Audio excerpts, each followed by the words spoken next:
আসলে এটা যেহেতু গণতান্ত্রিক দেশ, এখানে সবারই আসলে কথা বলারও অধিকার আছে, নির্বাচন করারও অধিকার আছে। আর স্থানীয় সরকার নির্বাচনটা আসছে, বা আমি 22, 23, 24-এ নির্বাচন করতে চাচ্ছি, বা অনেকেই চাচ্ছে, যে অবস্থানে আমরা আছি এখন, এখানে কিন্তু আমি একা না, এখানে প্রায় 4-5 জন আছে যারা নির্বাচন করবে। আর নির্বাচনটা একটা গণতান্ত্রিক অধিকার, এখানে সবাই নির্বাচন করবে। আর এখানে দলীয় যদি ব্যাপার স্যাপার আসে, যে দল আমাকে প্রমোট করবে কিনা, বা দল চায় কিনা, বা চাইবে কিনা, না চাইবে কিনা, আসলে আমি দলের উপরে ভিত্তি করছি না। দল যদি চায় আলহামদুলিল্লাহ। আর দল দলমত নির্বিশেষে জনগণের প্রায়োরিটি হচ্ছে মেন।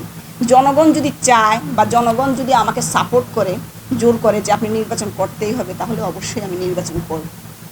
আর দলমত নির্বিশেষে বিশেষ করে স্থানীয় সরকার নির্বাচনগুলো হয়। এখানে ছোটোখাটো যে কাউন্সিলর নির্বাচনগুলো, বা আপনার মেম্বার চেয়ারম্যান নির্বাচনগুলো, এগুলোতে আসলে দল ওভাবে প্রমোট করে না। এগুলো জনগণের উপরে, বিশেষ করে আমি যতটুকু জানি, যে জনগণ সাপোর্ট করে, এবং জনগণের সাপোর্টেই ম্যাক্সিমাম সময় জনপ্রতিনিধি তৈরি হয়। ধন্যবাদ। ইনশাল্লাহ দেখা যাক কী হয়, কোনো সমস্যা নেই।